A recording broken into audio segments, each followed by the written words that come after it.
Bom dia a todos, pessoal. Então, a gente está iniciando a nossa sessão hoje e nós vamos discutir o choque séptico no imunocomprometido. Então, é algo que a gente tem um cuidado, uma preocupação maior, né? Porque tem características, e principalmente hoje com essas novas terapias, terapia celular, com CAR-T-cell, mesmo com anticorpos biespecíficos, a gente tem se deparado com realidades distintas aí na questão das infecções. A Emanuele, que é nossa residente do segundo ano, vai então apresentar esse artigo que a gente pediu a ela. Obrigado, Emanuele. À vontade. Obrigada, professor. Bom dia, gente. Como o doutor Fernando já me apresentou, né, eu sou residente do segundo ano, Emanuele, e hoje a gente vai discutir esse artigo que é o choque séptico no imunossuprimido de etiologia oncológica, porque tem diferenças entre as etiologias, né, e a nossa revisão ela vai se basear nesse perfil de paciente. E aí a gente vai falar uma introduçãozinha do assunto, vamos falar sobre metodologia, manejo desse paciente e as conclusões. Aí eu tenho certeza que todo mundo, né, todos os residentes de clínica, todos os internos, já viram esse cartazinho em algum lugar, que é o Pare e Pense Pode Ser Sepse, que é uma chamada do ILAS que a gente tem, que é para você sempre pensar em uma causa que pode ser um grande fator para aumentar a mortalidade dos pacientes, né? E o nosso manejo não vai ser tão diferente desse manejo inicial que a gente aprende durante a faculdade, durante o internato, durante a residência de clínica, que é prevenir, reconhecer, tratar corretamente e reabilitar esse paciente. O que a gente vai ter de diferente são algumas particularidades nesses pacientes. E aí o artigo começa trazendo para a gente o conceito e pedindo para que a gente aprenda a diferenciar entre sepse e neutropenia febril. Hoje a gente está falando de sepse, né? E as definições de sepse, elas são, a depender da sua referência, que a gente tem duas principais, que é o ILAS e o sepsis 3, a gente pode usar dois critérios diferentes, que são o Quick-SOFA e o CIRS. E a neutropenia febril é outra entidade, né? A gente pode ter uma neutropenia febril dentro de um quadro de sepse, mas não necessariamente elas são a mesma coisa e vão ter o mesmo manejo. Então é importante que a gente saiba que há uma diferença entre elas duas e que a gente vai diagnosticar de formas diferentes, né? A sepse, se a gente se basear no Quick-SOFA, a gente vai ter esses três parâmetros, que é a alteração de estado mental, a taquipneia e a hipotensão. Alteração de estado mental seria um Glasgow abaixo de 15, a taquipneia uma frequência respiratória acima de 22 e a hipotensão uma PA sistólica menor do que 100. Já se a gente se basear pelos critérios de CIRS, a gente pode ter febre ou hipotermia, taquipneia ou desaturação com base na gasometria, taquicardia, leucocitose ou leucopenia. Nos dois critérios, bastando tanto no Quick-SOFA como no critério de CIRS, bastando dois positivos para a gente fechar como sepse, pelo menos como suspeita de sepse inicial, né? E aí, o que vai mudar nesse artigo é que a nossa população estudada ela vai ser um pouco diferente. A gente não vai falar dos pacientes em geral, a gente vai falar das neoplasias hematológicas, neoplasias sólidas e dos pacientes do transplante de medula. Por que que isso é tão importante, né? Por que que é importante a gente discutir esse assunto? Tanto a sepse como as neoplasias, eles têm tido um aumento de incidência e uma redução na mortalidade. Então, é cada vez mais possível que a gente vá encontrando esses dois binômios juntamente. E os dois, juntamente, eles têm um índice de mortalidade muito maior. É um risco de 10 vezes maior de morte na associação dessas duas patologias. E essa informação, ela tanto é do Brasil como do mundo, né? O artigo, ele fala dos Estados Unidos em especial, mas se a gente for trazer para a nossa realidade, a gente também tem tido um aumento na sepse, mas muito provavelmente por melhora no diagnóstico, e um aumento nas neoplasias por redução da mortalidade. A gente está tratando melhor os pacientes, então esses pacientes vivem mais e têm mais chance de chegar para a gente com um quadro de sepse. Nos pacientes, nos Estados Unidos em especial, ele especifica lá que nos pacientes internados com infecções graves, na admissão 60% deles têm câncer. Então, se a gente classificou como uma infecção grave, que é aquela que tem, por definição lá do artigo, né, aquela que tem alguma disfunção orgânica associada, 60% desses pacientes que são internados vão ter alguma neoplasia, o que é um número muito expressivo. E aí, quando a gente fala da associação dos dois, a gente tem aí 3% de associação entre sepse e câncer, que é bastante coisa. Em relação à metodologia do artigo, ele é um painel de especialistas que tenta identificar os principais tópicos e selecionar estudos relevantes para discutir esses principais tópicos, tenta sintetizar as descobertas para poder trazer uma visão geral sobre o assunto e garantir uma integração de perspectivas. Sobre os aspectos gerais, ele começa falando para a gente que nem toda imunossupressão é a mesma coisa, né? Nem toda imunossupressão vai trazer o mesmo impacto. Quando a gente olha essa primeira linha, a gente está falando dos imunossuprimidos de uma forma geral e a gente tem um índice de mortalidade aí por infecção grave associada com sepse a mais ou menos 73% aí na nosso limite superior. Quando a gente fala de neoplasias hematológicas, isso vai para 80%. Já se a gente fala dos pacientes com HIV, esse risco de mortalidade é de 32%. E se a gente fala nos receptores de órgão sólido, é de 20%. Então, a gente observa que é bem discrepante o desfecho desses pacientes a depender da imunossupressão que eles têm. Quando a gente fala, sempre que eu trouxer esse quadrinho embaixo com as referências, é porque é alguma coisa que o artigo não traz, mas que eu achei interessante trazer para complementar. E aí, quando a gente divide esse grupo das neoplasias em neoplasias hematológicas e neoplasias sólidas, a gente tem as neoplasias hematológicas com 75% da ocorrência de infecção nas internações e as neoplasias sólidas com 55%. Esses dados são de dois estudos, que foram dois grandes estudos randomizados, que é o EPIC-2 e o EPIC-3, que foram feitos em UTI. Então, a gente tem muitos pacientes com neoplasias hematológicas na UTI, né? Fora o risco inerente ao tipo de neoplasia que ele tem, a gente tem o risco inerente a associações do próprio paciente. Por exemplo, de vermelho aqui estão as que mudam mortalidade e de laranja as que mudam a incidência de sepse.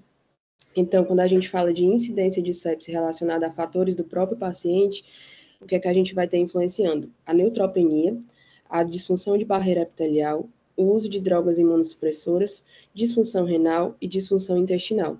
Tudo isso faz com que esse paciente esteja mais propenso a desenvolver uma sepse.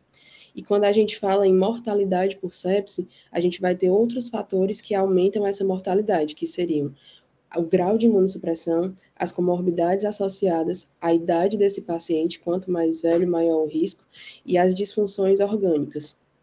Então, tudo isso vai influenciar no desfecho final do meu paciente. E quando a gente fala de imunidade, né, quando a gente fala ali do grau de imunossupressão, a gente não tem só o grau de imunossupressão, mas também o tipo de imunossupressão, né, de imunodeficiência desse paciente. Porque quando a gente fala de imunidade, a gente tem muitas nuances aí para falar, tanto celulares como relacionadas às citocinas e as muitas vias e mecanismos que esses pacientes têm para fazer com que essa resposta seja efetiva, né, à sepse. E aí a gente vai ter, principalmente aí marcado de vermelho, as que levam a maior mortalidade e ao tipo de infecção que elas estão associadas. Então, a disfunção de neutrófilos ela é muito associada ao desenvolvimento de infecção por bactérias gram-negativas. As disfunções de linfócitos B são muito associadas às bactérias encapsuladas, bem como à imunidade humoral, né, porque os dois acabam caminhando juntos. E as disfunções de linfócitos são muito associadas a infecções pelo herpes simples, que não são infecções que costumam ter uma alta mortalidade, mas que têm uma alta incidência. E a gente pode falar também das drogas envolvidas no tratamento desses pacientes, porque nem só a doença vai ser causadora, mas também o nosso tratamento da doença vai trazer com que esse paciente tenha outras deficiências. Então, quando a gente fala das drogas, a depender da classe de drogas, a gente vai pensar no mecanismo específico. E aí eu vou comentar as classes, dar um exemplo de droga e qual mecanismo que isso acontece. Quando a gente fala dos antimetabólitos, onde o nosso principal exemplo seria o methotrexate, o que a gente mais vai pensar é na mucosite. Esse paciente vai ter uma quebra de barreira, que seria um dos nossos tipos de imunidade, né? E essa mucosite vai favorecer com que esse paciente desenvolva infecção. Quando a gente fala de agentes alquilantes, como a ciclofosfamida, o principal mecanismo dela seria a supressão medular, fazendo com que esse paciente tivesse uma deficiência de células efetoras da imunidade. Quando a gente fala de antraciclinas, a gente vai ter como exemplo a dalnorubicina e a mitoxantrona, principalmente aqui na nossa prática, e como mecanismo de ação, a neutropenia e a mucosite associadas. Nos análogos da purina, que são principalmente a fludarabina, seria uma linfopenia T prolongada. Quando a gente fala de anticorpos monoclonais, sendo o principal na nossa prática o rituximab, a gente vai falar tanto de uma linfopenia T como de uma linfopenia B. No caso dos IBTKs, como o ibrutinib, há uma redução da fagocitose e isso se perpetua e se torna mais importante a longo prazo. Então, essa disfunção dos fagócitos ela vai ser mais importante com o uso a longo prazo. Os inibidores do complemento, como o eculizumab, que até melhoram a infecção em certos aspectos, podem piorar em outros, porque eles atrapalham a opsonização e acabam fazendo com que a lise de patógenos de corrente sanguínea ela seja prejudicada. Então, a gente acaba tendo um maior índice de infecções por Neisseria meningitidis nesse caso. Tanto que é muito importante que a gente vacine esses pacientes antes do início do tratamento. E os anticitocinas, que já não fazem tanto parte da nossa prática, né, como os anti-TNFs, vão alterar a integração entre a resposta inata e a resposta humoral. Os inibidores de síntese de ácido nucleico, como o microfenolato, inibem a expansão clonal de linfócitos B e T. Os inibidores de calcineurina, como a ciclosporina e o tacrolimus, inibem a resposta de linfócitos T. E no caso das medicações que a gente faz uso para os tratamentos, a gente, além de ter esses efeitos imunes que a gente já comentou, a gente vai ter também efeitos não imunes. Por exemplo, as antraciclinas, que a gente tinha citado como causa de neutropenia e causa de mucosite, elas também vão ser causa de cardiotoxicidade. E se a gente lembrar lá do começo, quando a gente fala de aumento de mortalidade, as comorbidades desse paciente vão aumentar a mortalidade dele também. Então, se já é um paciente, por exemplo, que está internando para uma segunda consolidação do LPA, que já tem a disfunção cardíaca causada pela antraciclina. Quando eu somo a mucosite, a neutropenia causada por elas, eu vou ter uma mortalidade muito maior nesse paciente. Os corticoides, além da depleção de linfócitos, eles também vão fazer insuficiência adrenal a longo prazo, né? Podem fazer, e aí essa comorbidade também vai impactar na mortalidade do nosso paciente. Os agentes citotóxicos, como os antracíclicos e os antimetabólicos, eles também podem levar a um estresse endotelial, atacar o endotélio desse paciente, fazer com que ele não tenha uma resposta tão eficiente. Então, eles podem ter dificuldade de responder a vasopressores quando a gente precisar associar. Então, além dos efeitos das drogas, os mecanismos imunes, a gente tem também mecanismos não imunes. E outro fator que faz com que esse paciente tenha uma particularidade são os fatores de confusão, porque muitas vezes esse paciente não vai ter febre durante a apresentação de uma sepse, por uso de medicações que inibem essa febre, como os corticoides, ou eles podem ter febres que não são infecciosas, porque a gente pode ter isso relacionado à própria doença linfoproliferativa, que pode causar febre, né? Lá dentro dos sintomas B, ela pode se apresentar. Pode estar relacionada à própria quimioterapia, sem nenhuma infecção associada, só a infusão da droga, da carbazina, a ciclofosfamida, a citarabina, e outras drogas, eles podem ter esse efeito infusional, né, de causar febre no paciente. O CRS, que é agora com a terapia celular, como o doutor Fernando falou lá no começo, é algo cada vez mais comum. Na nossa prática ainda nem tanto, mas futuramente, muito provavelmente vai ser. Tiflite, que seria a colite neutropênica, que não está associada a uma infecção propriamente dita, mas que também vai dar febre, né?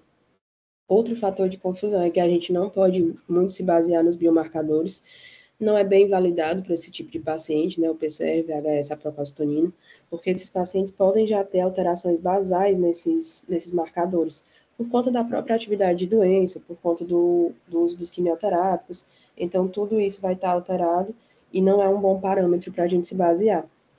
Além disso, os sinais localizatórios nesse paciente, ele pode estar ausente por conta da imunossupressão, e quando você começa a tratar e quando esse paciente começa a recuperar da imunossupressão, eles podem piorar. Semelhante aí ao que acontece no síndrome de reconstituição imune no HIV. Então, você acaba tendo um parâmetro que é muito diferente do paciente imunocompetente. E tudo isso faz com que seja mais difícil, tanto o diagnóstico como o manejo dessa condição do paciente imunossuprimido. No artigo, ele cita 2 biomarcadores que seriam mais fidedignos, mas que infelizmente não são disponíveis na prática clínica, que é a proadrenomedulina e a pepsina, principalmente no contexto do transplante, essa pré-pepsina. A proadrenomedulina seria mais no contexto do paciente só com neoplasia hematológica, e teria um valor preditivo positivo, um valor de especificidade maior do que os biomarcadores convencionais que a gente usa. E talvez seja uma perspectiva de futuro aí para a gente poder monitorizar melhor nesses pacientes. Eu trouxe um adendo da Diretriz Brasileira de Neutropenia, que fala que a PCR seriada, apesar de não ser validada nesse grupo de pacientes, ele prevê bacteremia. Então, se você tem um paciente internado que você está fazendo PCR, mesmo antes dele infectar, quando você observa um aumento dessa PCR, ela pode ser indicativa de que esse paciente está tendo uma bacteremia e que esse paciente vai desenvolver febre. Então, ele auxilia você, apesar de não ser validado nesse contexto. Altos níveis de PCR, eles também são relacionados à febre prolongada, e ajudaria você a ter um melhor controle do que esperar desse paciente, né? E em relação ao PCR e à procalcitonina, a procalcitonina tem uma melhor relação e seria um pouco mais útil em relação a diagnosticar infecções nesses pacientes, apesar de também não ser validada nesse contexto, como o artigo cita, né? E aí a gente vai ter alguns preditores quando a gente avalia todos esses aspectos particulares do paciente imunossuprimido que vão tanto determinar mortalidade como sobrevivência. E aí os que a gente tem mais relacionados, né, com maior índice de correlação é a disfunção orgânica, mas a gente tem outros 4 pontos, que são a idade, as comorbidades, a neutropenia e o CD4 baixos. E quando a gente fala de sobrevivência, a gente tem 3 fatores de bom prognóstico, que é uma albumina normal, o uso de aminoglicosídeos e o uso de GCSF. Esse uso de GCSF ele é controverso, né? A gente vê que não tem vários estudos antigos que mostram que não muda a mortalidade, mas quando a gente faz uma comparação entre os pacientes que usaram GCSF e os pacientes que não usaram GCSF, ele faz com que esses pacientes se igualem, os pacientes que usaram GCSF se igualem ao índice de mortalidade dos pacientes que não usaram. Então, apesar de muitos estudos antigos dizerem que não há mudança de mortalidade, a gente tem outros estudos mais novos que já mostram que tornam esses pacientes não inferiores aos pacientes não imunossuprimidos. Sobre o manejo desse paciente, como eu tinha falado lá no começo, ele não vai se distanciar tanto do manejo de um paciente com sepse que não é imunossuprimido, ele só vai ter algumas particularidades. E a principal seria nesse primeiro passo, que é o reconhecimento rápido da sepse, porque se torna muito mais difícil você reconhecer uma sepse num paciente imunossuprimido, haja visto que ele não vai ter aqueles sinais localizatórios tão clássicos como o do paciente que não tem imunossupressão, haja visto que ele pode não ter febre nesse momento por conta do uso de medicações, então esse reconhecimento rápido ele se torna muito mais difícil. A terapia precoce com coleta de hemoculturas, com início precoce de antibióticos, ela vai se manter. A indicação de UTI nesses pacientes, ela vai se manter, e a admissão precoce no caso do paciente imunossuprimido, ela é mais importante ainda, e depois a gente fazer os ajustes e refinamentos finos para esse paciente. É importante citar lá que ele coloca também que no caso do paciente não imunossuprimido, a gente já vai ter uma importância muito grande do início dos antibióticos na primeira hora. Mas no paciente neutropênico, isso é ainda mais importante, porque esse risco de mortalidade ele vai aumentar em 10 vezes no paciente neutropênico, que não inicia o antibiótico na primeira hora. Então, assim que a gente identificar coleta de hemoculturas, coleta de outras direcionadas, né, caso esse paciente tenha sintomas, porque, mais uma vez, a gente não está falando aqui de neutropenia febril, a gente está falando de sepse. Então, se esse paciente tiver algum outro sintoma que possa direcionar você, né, por exemplo, apareceu com disúria, você vai coletar urina também. Se esse paciente ele tem uma secreção aumentada e está fazendo uso de ventilação, você vai coletar cultura do aspirado também. Rastrear de uma forma geral esse foco, né? E em relação aos antibióticos, a gente vai ter particularidade nesses pacientes, que é iniciar uma cefalosporina que seja antipseudomonas ou um carbapenêmico. No artigo ele cita que a diferenciação entre essas duas escolhas, né, de antibióticos, ela vai depender muito da sua flora hospitalar, mas que as duas estariam corretas. No nosso caso, no HU, a gente acaba optando por começar por uma cefalosporina com atividade antipseudomonas, né, que pode ser o cefepime, ou a gente pode começar com um beta-lactâmico, que tem atividade antipseudomonas, que no caso é a piperacilina tazobactam, que acaba sendo corriqueiramente a nossa primeira escolha, né? Em caso de pacientes críticos, o artigo cita que a associação de aminoglicosídeos ela é importante e que muda a mortalidade nesses pacientes. E como pacientes críticos, ele coloca lá o paciente que desenvolveu instabilidade hemodinâmica. Então, seria importante começar nesses pacientes aminoglicosídeos também. E quando a gente fala de pacientes que têm colonização por MRSA ou VRE, iniciar também vancomicina, linezolida, que seria a vancomicina seria a primeira escolha, né? Mas como outras opções a gente tem linezolida, daptomicina ou ceftarolina. Em relação à vaga de UTI, é o que ele mais frisa que incide na taxa de mortalidade desses pacientes, porque em muitos locais, essa vaga de UTI, ela é segurada, né? A gente não leva esse paciente para a UTI por ser um paciente oncológico, por não querer entregar os cuidados desse paciente de um serviço especializado de hematologia para uma UTI, e aí a gente acaba aumentando a mortalidade desses pacientes quando eles não são enviados para a unidade de terapia intensiva. E aí ele frisa bem que nos primeiros 90 dias de internação não tem diferença de mortalidade entre o paciente imunossupresso e o paciente imunocompetente que é admitido na UTI de forma rápida. Então não tem por que a gente não mandar esse paciente. A admissão na UTI é benéfica para esses pacientes. Na verdade, a admissão tardia aumenta a taxa de mortalidade.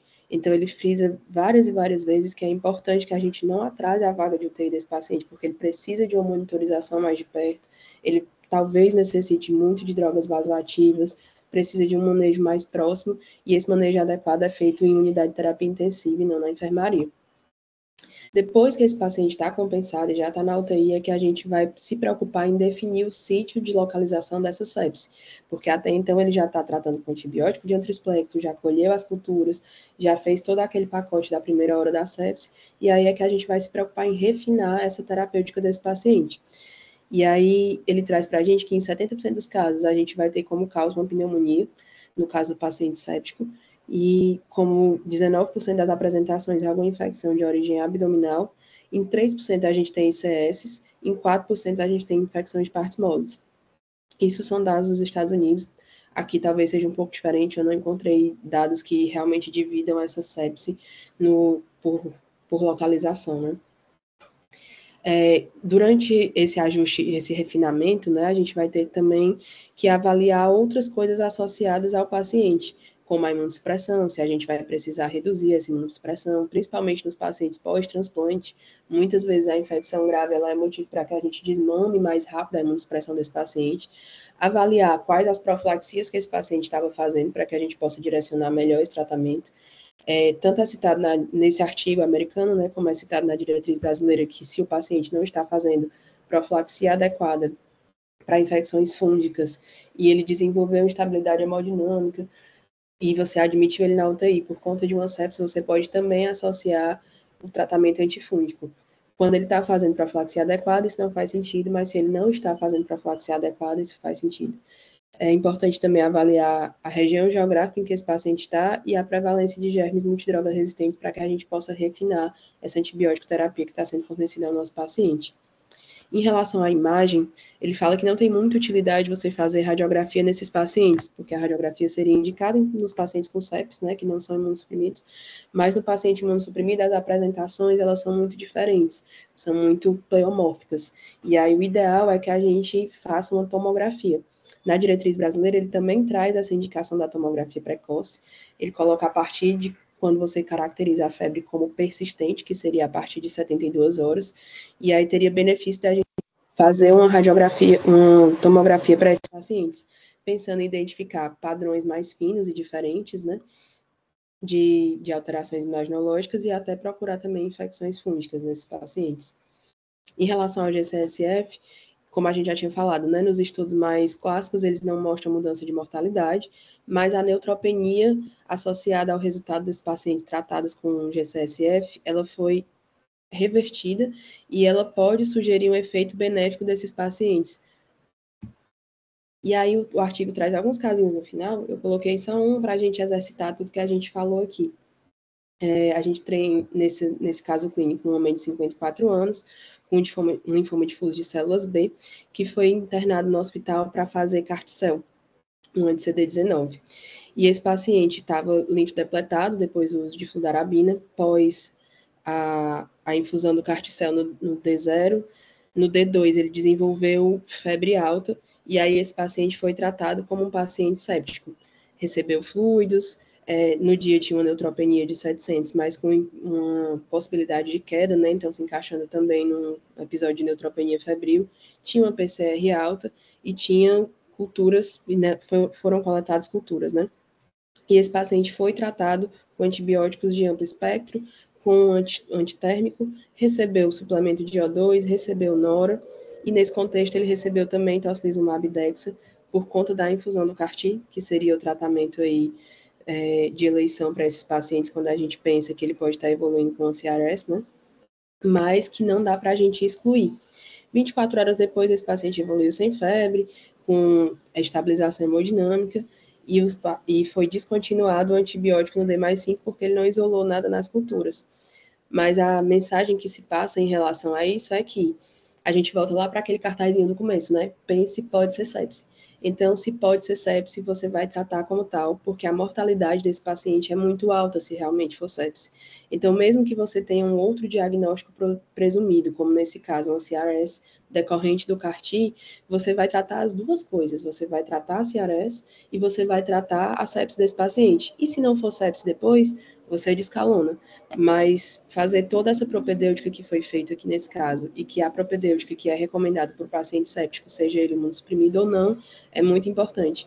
O que vai se distinguir aqui, né, são as coisas associadas a esse paciente, as particularidades do paciente, que já tinha um linfoma de grandes células B, que já fez quimioterapia para isso, que estava fazendo um carticel por conta disso, que fez uso de fludarabina, que trouxe essa linfodepressão, mas que mesmo assim, com tudo isso que dificulta você diagnosticar se é sepse ou não, você tem que tratar como tal. E aí depois você refina esse diagnóstico desse paciente e suspende esse tratamento se for necessário.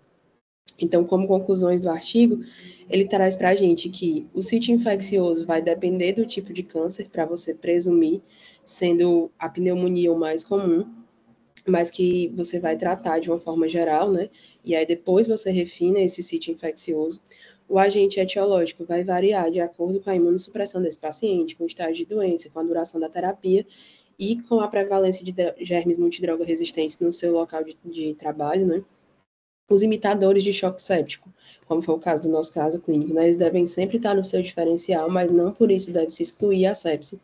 As neoplasias são fatores de risco, sim, para desfechos ruins, e principalmente as neoplasias hematológicas, como a gente viu lá no começo, né, que estão relacionadas a 85% dos casos graves em relação aos pacientes hematológicos.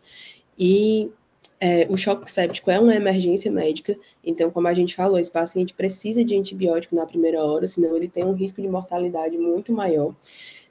O manejo do choque séptico no paciente oncológico e no imunossuprimido, ele deve seguir as diretrizes gerais, apenas fazendo com que esse paciente tenha particularidades maiores que você vai avaliar durante esse manejo, mas o backbone do tratamento desse paciente, ele é o mesmo. Você precisa fazer uso das tecnologias mais inovadoras. Ele até cita no artigo que você deve se beneficiar de inteligência artificial, se você tiver, para monitorizar os parâmetros desse paciente, a curva de PCR, tudo que possa ajudar você a perceber que esse paciente está se tornando séptico e admitir esse paciente em UTI de forma precoce. Nenhum paciente com câncer deve evitar a transferência para a UTI simplesmente por conta da doença de base desse paciente. Ele não vai ter uma mortalidade maior por causa disso. E é isso. Dúvidas? Obrigada. Obrigado, Emanuele. Ótima apresentação, resumo muito bom, né? Bem atualizado. E trouxe esse caso aí do Carticel, que eu acho que é uma novidade aí para algumas pessoas, né, que estão aqui, mas é importante. E, assim, eu queria dizer a vocês que a gente tem, pessoal, um protocolo de neutropenia febril, que é bastante discutido com o pessoal da Infecto, a CCH, e ele está disponível no intranet, tá? Então, é importante porque isso muda, né, e depende muito da realidade de cada hospital, da flora de cada hospital, e há um processo de adequação. Então, cada lugar que vocês vão trabalhar, vocês devem sempre procurar entender e saber quais são as orientações daquele local. Eu, eu tenho, Amanda, pode fazer as perguntas, por favor.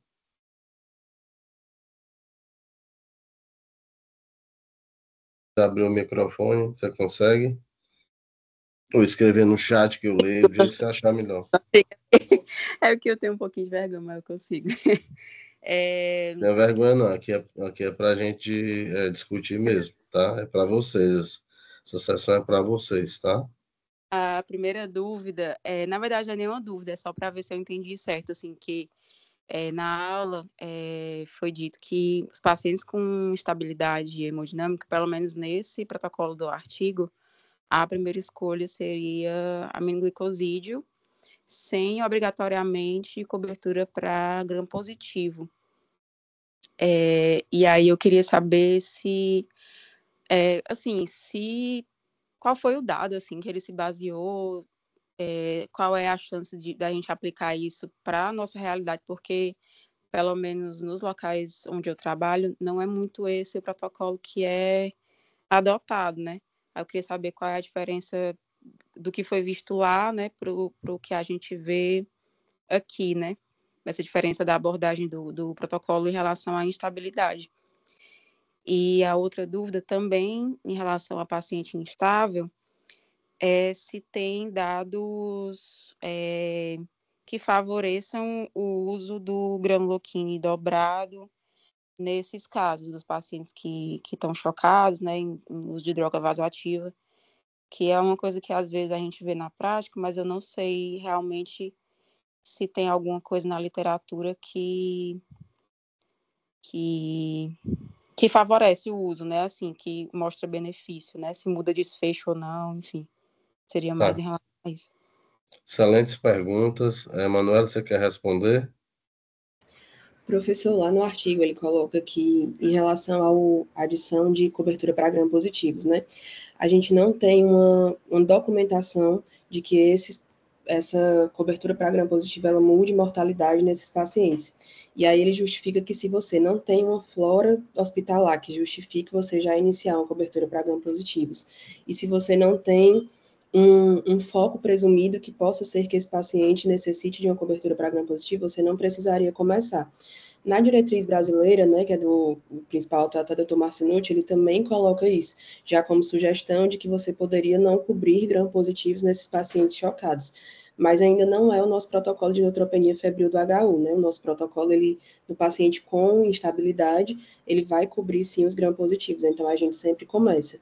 Em relação ao granuloquina em dose dobrada, no artigo ele não traz informações, ele só traz aquela questão de que nos estudos mais antigos não fala que não muda a mortalidade, mas que em estudos mais novos ele iguala a mortalidade dos pacientes não neutropênicos aos pacientes que fizeram uso de granuloquina para corrigir a neutropenia.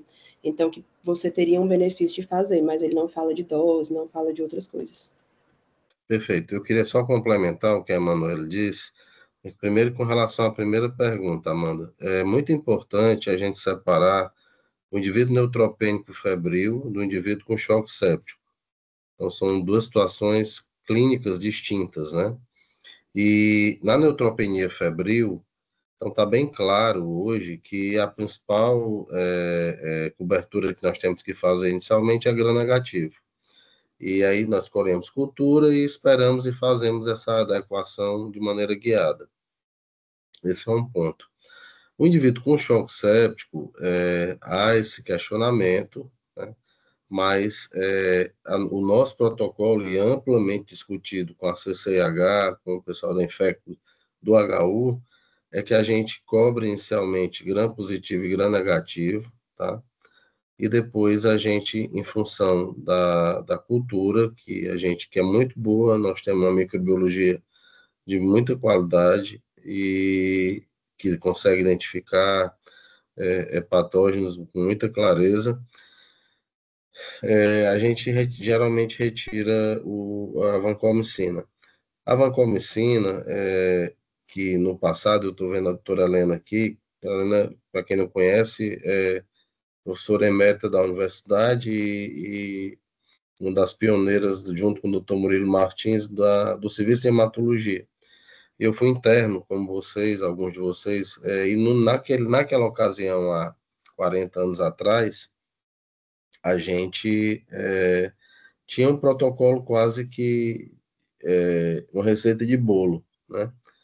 Então a gente cobria gram negativo e se não respondia, a gente associava vanco, ou mesmo na verdade era oxacilina, antibiótico que a gente quase não usa mais hoje, e depois já no sétimo dia cobria fungo. Então não havia tanto conhecimento para se fazer uma terapia guiada. E o que aconteceu? Qual é a principal razão pela qual eu não posso ser liberal no uso da vancomicina? Que é a indução do chamado VRE, que é o enterococo resistente a vanco, que durante a última década, né, os últimos 10 anos, um pouco mais, ele absolutamente, inclusive com todo o desconhecimento que tinha quando da sua apresentação, ele haviam enfermarias e enfermarias com VRE. O VRE é um pouco diferente por exemplo, de uma KPC ou mesmo de uma Pseudomonas multi-R, porque o VRE, ele maltrata o doente, mas a mortalidade é menor. Então, demorou um tempo até a gente aprender isso, aprender a manusear e a entender que nós não podíamos dar de maneira tão liberal a vancomicina. Então, isso foi um aprendizado e isso é algo muito importante. Mas, por exemplo, tem peculiaridades. Entre 2018 e 2019, nós tivemos uma epidemia vou chamar de epidemia, mas nós tivemos um surto, não é epidemia, um surto de pseudomonas multi-R na hemato e no transplante de medula. E nós estudamos esses doentes, na época foram 6 doentes, e nós perdemos 4 pacientes, só não perdemos os que recuperaram neutrófilo. Daí onde eu, às vezes, brinco de que o melhor antibiótico que existe é neutrófilo, né? E nessa ocasião, baseado nas culturas, chegamos à conclusão que haveria necessidade de associar para esses doentes pelo menos uns 5 dias de amicacina, né, de aminoglicosídeo, porque nós passamos muitos anos sem usar e tem aquela relação de você para de usar um antibiótico, as bactérias desaprendem o contato, e depois você reintroduz e você consegue ser mais eficiente. E aí depois nós passamos a incorporar no nosso protocolo, quando a gente tem um doente séptico, muitas vezes a gente associa polimero e aminoglicosídeo, tá? Que geralmente o que a gente tem. E o que a gente habitualmente tem é a amicacina. E então essa é a primeira resposta, Amanda, tá? Para a sua pergunta. No nosso protocolo do HU, a gente procede dessa forma. Com relação ao granuloquine, é uma droga muito importante, é uma droga muito necessária para a recuperação de neutrófilos, mas é uma droga que tem algumas perguntas que nunca foram respondidas e eu acho que nunca serão, porque não existe um interesse em fazer estudos randomizados pesquisando isso. O bom senso diz o seguinte, que não adianta muito você dobrar a dose, né, que não vai ser mais eficiente. Não adianta muito você fazer venoso, né, às vezes o pessoal faz, eu brinco que isso é às vezes para tratar a gente mesmo, né, mas é uma conduta que a gente evita, é uma conduta que a gente não tem de rotina, então, na verdade, tem duas perguntas muito interessantes nesse contexto, que é, primeiro, se isso interfere numa leucemia com a própria doença ou não, parece que não, alguns estudos não randomizados mostram que não, e a outra pergunta é que, assim, se vale a pena fazer por conta se isso muda, né, a resposta do doente, parece que encurta a neutropenia e isso melhora, tá? Então, você usa menos antibiótico. Então, a princípio seria isso. Mas a nossa conduta é uma conduta bem conservadora, a gente tenta, claro, que se o indivíduo tiver séptico, a gente faz, tá? Não tem nem evidência e a gente não paga para ver, né? Então, mais ou menos, não sei se eu respondemos as suas perguntas, Amanda. E eu Sim, queria... era isso mesmo. Obrigada. Tá ótimo, ótimo. E aí agora o Matheus tem uma pergunta. Pode abrir a câmera e fazer a pergunta se quiser, Matheus. Beleza, professor. Bom dia, pessoal. Vocês estão me ouvindo bem? Matheus, eu achei que era o residente. Bom dia, Matheus. Prazer. Tudo bom? Tranquilo, doutor. Prazer. Então, pessoal, eu queria primeiramente parabenizar a Emanuele aí pela excelente apresentação e também a doutor Fernando, a equipe da Hemato aí pela importância do tema, né? Eu levantei a mão, na verdade, doutor Fernando, para complementar aí o que a Emanuele e também o que você já tinha respondido para a Amanda, né? Assim, eu acho que as perguntas foram interessantes. E eu vou me atentar mais à parte do antibiótico, né? Eu acho que a parte do granuloquim já foi bem falada. Realmente, as evidências não são muito contundentes, mas acaba sendo feito realmente para aquele paciente neutropênico em conjunto com as outras medidas, né? Eu vou fazer aqui alguns comentários gerais, né? Assim, eu acho que a Emanuele apresentou o artigo de uma forma muito boa, realmente trouxe os pontos mais relevantes e também complementou, né, com algumas evidências a mais, né? Assim, que eu acho que enriqueceram a apresentação.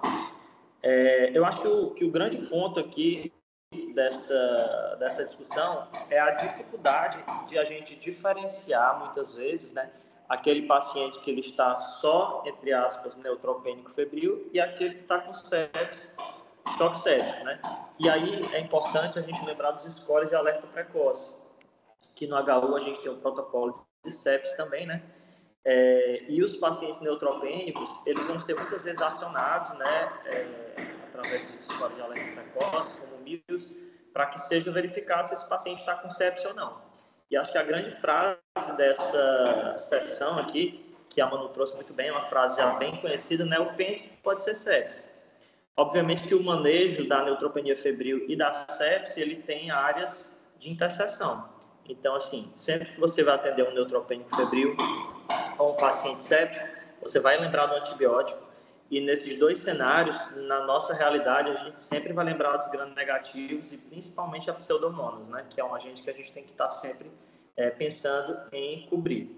Mas a sepse, ela acarreta algumas medidas adicionais que nem sempre a neutropenia febril tem, né? Que isso vai desde os pacotes de solicitação de exames, né? Incluindo algumas culturas para focos específicos, incluindo o lactato, né, que é um marcador interessante, incluindo algumas pesquisas de disfunção orgânica, né, porque muitas vezes você sabe que o paciente está com febre, mas a disfunção orgânica não está ali presente clinicamente. Então, você tem que pedir alguns exames direcionados. E, além disso, você tem que fazer uma reavaliação, né? Então, reavaliar esse paciente ali depois da primeira hora, na terceira hora, na sexta hora, enfim, de acordo com os bundles, né? Então, eu queria primeiramente chamar a atenção a esse ponto de pensar realmente na sepsis. Olhar aquele paciente neutropênico febril com um olhar um pouco mais amplo, né? A neutropenia já é muito ampla, mas pensar em sepsis também para que você possa fazer as medidas adicionais. Entrando um pouquinho mais na questão do tratamento, né? A Amanda trouxe alguns pontos interessantes. O Dr. Fernando já falou muito bem. E a Emanuele também, a gente tem como primeira escolha no nosso protocolo a piperacilina tazobactam, né? Lembrando que ela tem uma cobertura para pseudomonas, mas a gente sempre tem que pensar quem é o paciente, né? Não vai ser sempre a mesma coisa para todos os pacientes. Então, se for um paciente que já está internado há mais tempo, se for um paciente que já tem uma colonização prévia por um gram-negativo, se for um paciente que já usou piperacilina tazobactam recentemente, a gente vai sempre pensando em fazer uma cobertura acima, né? Pipetazo, depois acima mero, depois acima poliamica, às vezes poliamica mero. Por que isso? Se a gente errar nesse primeiro tiro, a chance de morte desse paciente ela aumenta muito.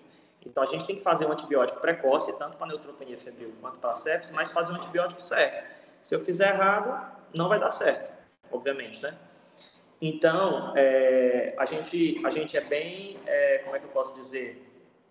A gente aceita bem, nós do Serviço de Controle de Infecção, né, da Infecto aqui do HU, e a EMAT também, esse tiro, digamos assim, um pouco maior naquele primeiro momento, contanto que isso seja revisitado.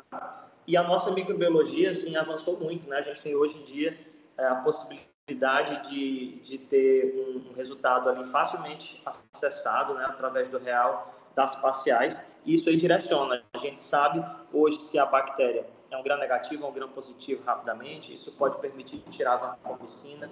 A gente sabe se é um gram-negativo que produz ou não produz carbapenemase, né? A gente sabe muitas vezes qual é a carbapenemase, se é uma KPC, se é uma metalobeta-lactamase.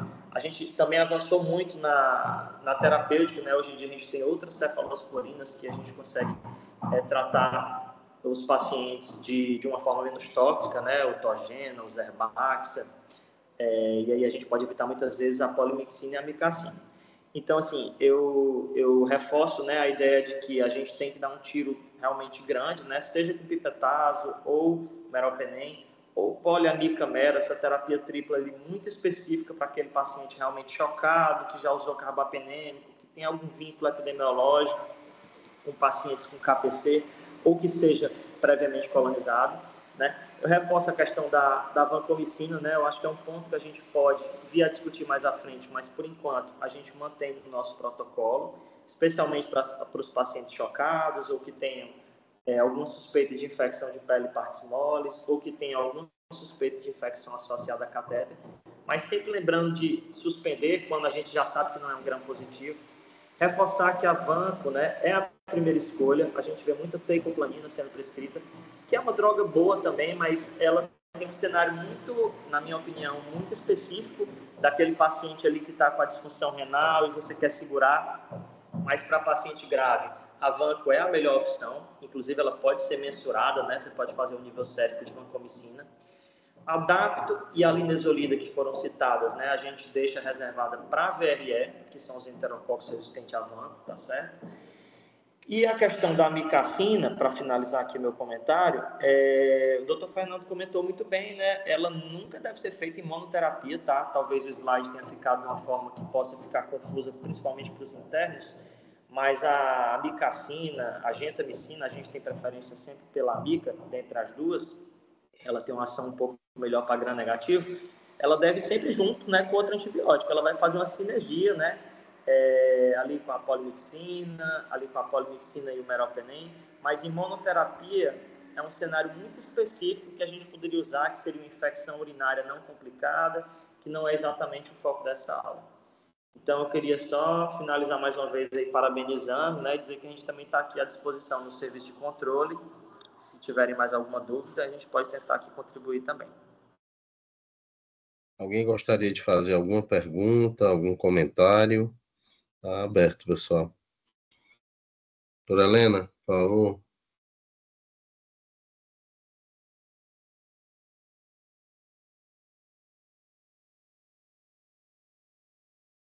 Bom dia, Fernando. Bom dia. Bom dia a todos. Eu quero. Infecção é sempre uma pedra no sapato do paciente hematológico. Mas eu quero parabenizar a Emanuele, muito bem apresentada. A discussão do Dr. Matheus, muito boa. Fernando, é muito difícil esse negócio de antibiótico, viu? É um manejo. Eu escuto a minha filha, que é infectologista, e cada dia tem uma coisa diferente. E eu vou escutando, vou aprendendo, mas é muito difícil. Mas realmente eu acho que é uma das preocupações maiores. Essa questão que a Emanuele falou dos biomarcadores não seria assim tão maravilhosos para a gente acompanhar. Emanuele, mas de qualquer maneira a gente faz o PCR, faz todos eles para acompanhar, ou tu acha que é melhor não fazer? Faz, doutora Helena, ele cita lá que não tem validação, né? Que não é comprovado nesse perfil de pacientes. Mas na diretriz brasileira ele recomenda fazer sempre, porque tem um fator preditivo positivo bom. Então, apesar de não ter validação, você faria tanto PCR como procalcitonina, e principalmente a procalcitonina, que é um pouco mais específica. Certo. Nesses Porque minutos às vezes a finais, gente acompanha, né, Fernando? Se pega nos isso. biomarcadores. Mas muito obrigada, Fernando. A procalcitonina, doutora, a procalcitonina ficou muito famosa aí com a Covid, né? Então, usou-se muito, né? E, enfim, mas uma coisa que eu queria comentar, talvez nessa parte final aí dessa apresentação, é esse caso que a Emanuele mostrou e que a gente vivenciou aí recentemente um carticel que nós fizemos, fora do HU, em outro hospital, E é exatamente isso aí. Você tem um quadro de febre, uma febre alta, é, é, e a gente fica aí angustiado. Na verdade, você acaba começando antibiótico, colhendo cultura, e sabe que aquilo pode ser um assim de liberação de citocinas, né, uma tempestade de citocinas, que faz parte do CAR-T-cell, então, que é uma terapia bem nova aí, que você infunde o linfócito do paciente modificado para tratar a doença que é refratária ou não responsiva. E após esse início, você tem, na sequência, uma neurotoxicidade, que é o chamado ICANS, né, que é Immune Effector Associated Neurotoxicity Syndrome, né, e, e algo que vem mesmo na sequência, daí o racional de você usar o tocilizumab, que é o inibidor da interleucina 6, e na sequência o corticoide, e é impressionante como essa experiência que nós tivemos, o doente, a febre desaparece, o quadro neurológico que se instala rumando para um coma, ele também, a tendência com o corticoide é diminuir e o doente acorda. Então, é um negócio impressionante. Então, fica essa mensagem. Essa última parte da nossa apresentação, nós trouxemos um caso, o doutor Sérgio, que é nosso colega aí do ambulatório dos residentes, Sérgio, você quer compartilhar um caso para a gente discutir, caso do ambulatório. Bom dia, pessoal. Todos conseguem me ouvir? Ouvir, sim. Você Tá pode ótimo. compartilhar, Sérgio? Vou compartilhar sim. O doutor Renan já se encontra? Doutor Renan acabou de me escrever que ele teve uma intercorrência e ele não vai conseguir entrar. Mas não se preocupe não que a gente discute, tá bom? Entendi. Depois Tá bom. pode pedir a opinião dele em Deixa eu outro tentar momento. compartilhar aqui. Vamos.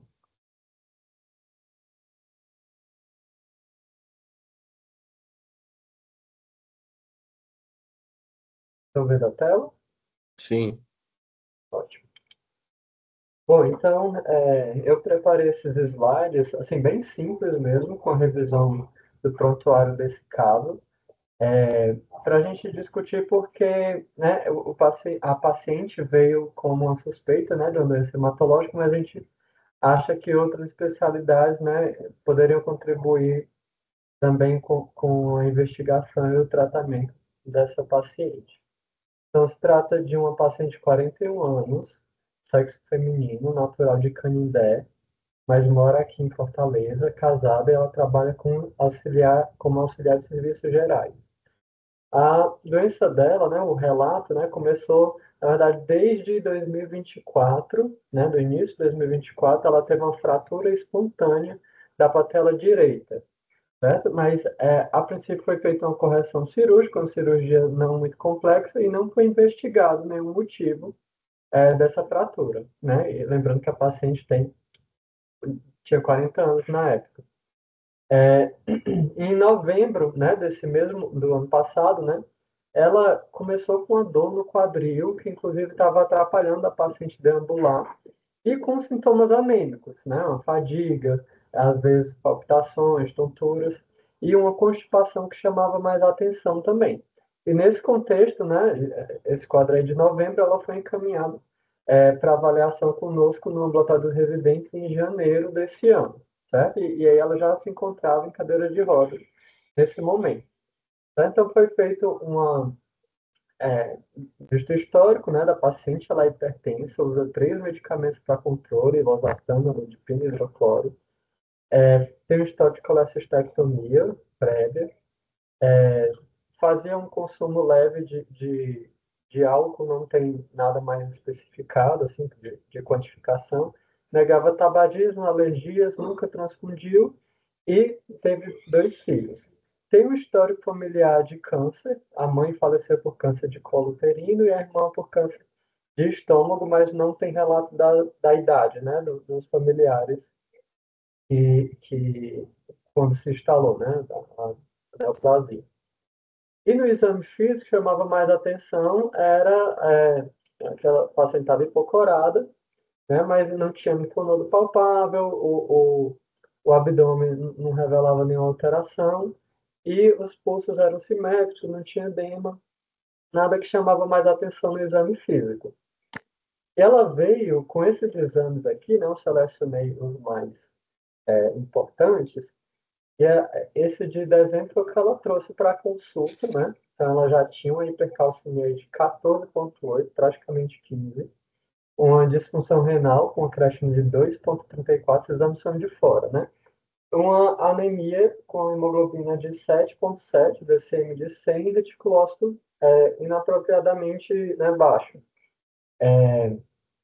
E aí, nessa primeira consulta, né, o que foi discutido foi de tentar internar a paciente, mas não havia vaga nesse momento. E aí ela foi encaminhada para a UPA com essa orientação de tentar encaminhar de volta, né? Mas aí a gente ficou sabendo que ela foi liberada no mesmo dia, não foi assim, não foi nada produtivo, né? A saída na UPA acabou que não foi feito nada. E também, né, que eu grifei aqui, ela tinha uma fosfatase alcalina mais alta, certo? De quase 2.000, e um TSH também elevado, certo? Com T4 livre baixo. Ela foi encaminhada para a gente por suspeita de mieloma múltiplo, né? Tendo em vista esse histórico aí de uma fratura patológica, da hipercalcemia, disfunção renal e da anemia aí importante, né? E essa hipercalcemia se manteve, né? Com cálcio aí de 14,9 na outra, no final de janeiro, e uma proteinúria, né, presente, porém nada assim, né, não chega nem perto de nível nefrótico, né, 730 na urina de 24 horas. E a sorologia para HTLV também foi né, não reagente. Então, nós fizemos a nossa parte, né, a investigação, né, nós pedimos um mielograma, né, que veio bastante diluído, não representativo, e a imunofeno também, por consequência, não detectou plasmócito anômalo, mas a biópsia de medula óssea veio, né, adequada, 95% de celularidade, hipercelular, né, e tinha as 3 linhagens presentes, e estava descrito como uma presença de células plasmocitoides frequentes, né, nessa medula. 5 microarrays por campo, uma fibrose grau 1. Só que o que é que acontece? Na imunohistoquímica, né, e foi visto por uma hematopatologista que nós confiamos, né, e assim, o diagnóstico de mieloma múltiplo na biópsia de medula, dentre vários desafios da hematopatologia, não é uma coisa tão relativamente complexa, né? Mas foi feito o CD-138, né, foi feita essa avaliação imunohistoquímica, e o resultado da imunoquímica é que tinham plasmócitos isolados ou agrupados ao redor de vasos, mas que esse era o padrão normal e eles eram policlonais, capa e lambda, né? Então, não tinha critério para infiltração de neoplasia na medula óssea, né? O que já chamaria muita atenção, né? Porque se a gente esperasse que essa anemia fosse do mieloma múltiplo, esperaria infiltração, né? Na medula hipercelular. As dosagens de imunoglobulinas foram normais também. Nós pedimos imunofixação de proteínas séricas, que foi negativa. Tem um eletroforese de proteínas sem pico monoclonal. E ela fez uma dosagem de cadeias leves livres. E a relação também veio dentro do normal. Certo? Um leve aumento das duas de capa e lambda, mas foi proporcional, né? Dentro do valor de referência preconizado pelo laboratório. Nessa avaliação de medula, nós, né, como tratamos um paciente jovem, com a doença aparentemente agressiva, nós optamos por fazer o FISH da medula óssea, já que nós temos acesso a esse exame para alguns pacientes. E a nossa surpresa é que veio uma deleção de 17P em 17,47% das células, né? Que, na verdade, essas células não deveriam ser nem plasmócitos, né? Pode ser célula-tronco, né? E a beta-2 microglobulina veio aumentada. Mas a gente sabe que não é um exame específico para diagnóstico, né? Ela serve mais para o nosso estadiamento de mieloma. E aí o que acontece, né? Nesse meio tempo, como o paciente tinha uma hipercalcemia importante, né, com disfunção renal e tal, nós fizemos o ácido zoledrônico corrigido para a função renal, né? E nós investigamos essa hipercalcemia com PTH que veio bastante elevado, né? Então, ela até respondeu, foi uma resposta muito transitória ao ácido zoledrônico, ou seja, no início de fevereiro o cálcio foi para 9,6 e já no fim do mês o cálcio já tinha voltado para 14,2 novamente, certo? E o PTH permaneceu elevado, né? Mas o primeiro era bem mais elevado, 5.900 e agora está 1.897, certo? E todas as vezes que nós dosamos fosfatase alcalina, ela também estava aumentada, certo? Na avaliação dos carenciais, a gente viu que a paciente tinha um IST baixo, né? E mais à frente foi até feita uma reposição de ferro também. E o TSH também permaneceu elevado com o T4 livre baixo. Então, se a gente for elencar os problemas, né, desse caso, então ela tem uma hipercalcemia aparentemente PTH dependente, tem um hipotireoidismo, os exames permanecem alterados, tem um DRC, certo? Que, né, a gente já tem um exame de creatina de 2,3 de novembro, né, do ano passado, e provavelmente está atribuindo isso à hipercalcemia mesmo, né, essa DRC. Tem uma anemia hipoproliferativa, que nós estamos atribuindo a vários fatores, que podem estar em conjunto, tanto DRC como hipotireoidismo, deficiência de ferro, B12 e também a anemia da inflamação. E tem essa deleção do 17P na medula óssea, até agora sem critérios para mieloma múltiplo. Muito difícil que essa paciente feche critério para mieloma múltiplo ainda, né? Não tem como eu atribuir essa hipercalcemia, por exemplo, e a anemia ao mieloma, né? Já que ela tem um quadro tão florido. Mas, de toda forma, nós pedimos a ATC de corpo inteiro de baixa dose, né? Para ver se tem plasmocitomas extramedulares, mas isso aí já esgotaria, né, a nossa investigação, né, pelo menos ao meu ver, que foi agendada ainda para esse mês. Pedimos ultrassom de rins e vias para avaliar sinais de cronicidade dos rins, ultrassom de tireoide, para eventual programação cirúrgica, e pedimos a ajuda para a nefrologia, para a endocrinologia e cirurgia de cabeça e pescoço, né? Então, o que eu tinha para falar era isso mesmo. Perfeito, Sérgio. Obrigado. Eu não sei se alguém gostaria de comentar. Felipe, gostaria de fazer algum comentário? Bom dia, professor. Eu Bom até dia. parabenizar o professor Dr. Sérgio, né, pela apresentação. Assim, até eu acho que eu a vi ela na primeira consulta. Realmente, pelo nosso viés, né, no atendimento, realmente era um quadro que parecia bastante mieloma, né, um paciente que apresenta basicamente com todas as lesões clínicas que a gente pode ter no mieloma.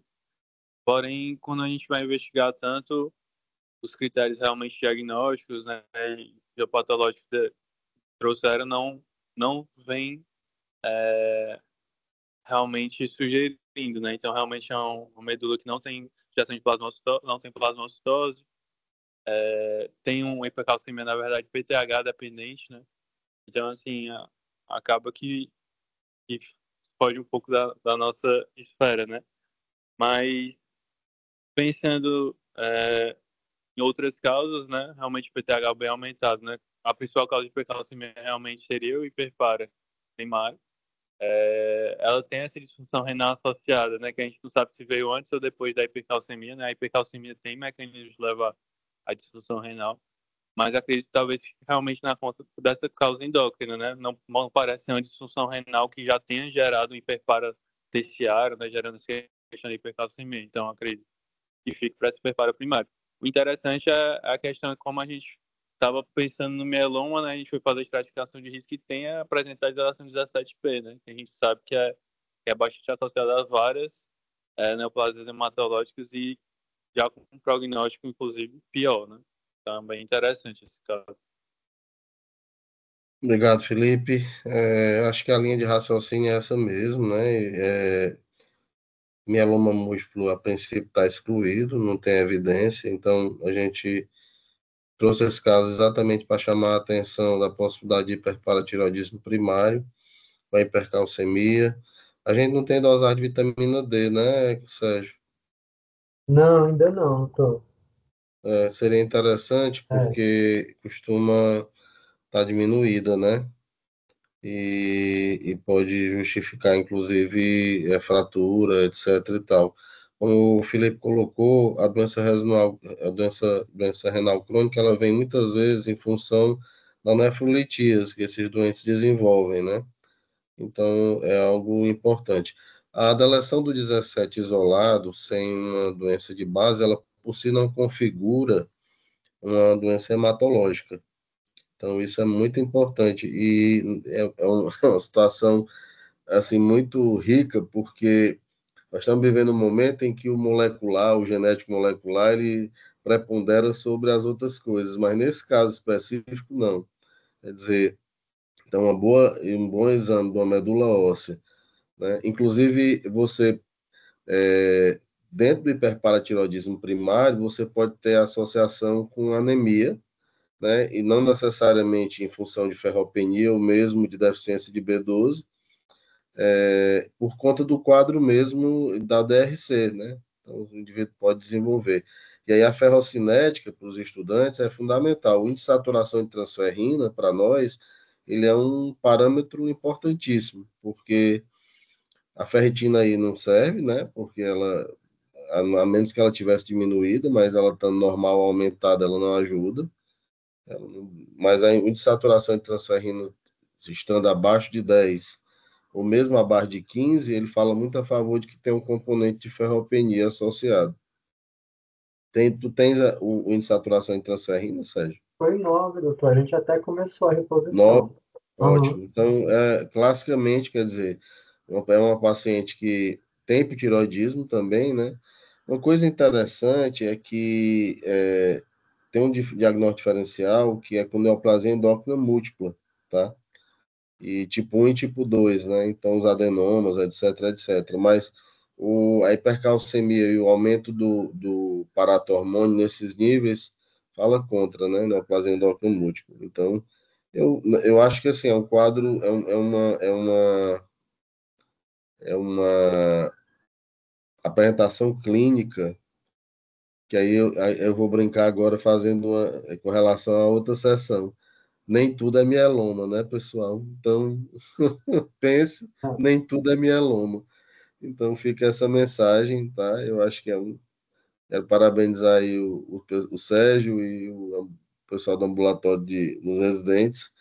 É um ambulatório muito rico, acho que é onde a gente tem visto realmente muitos doentes com muitas.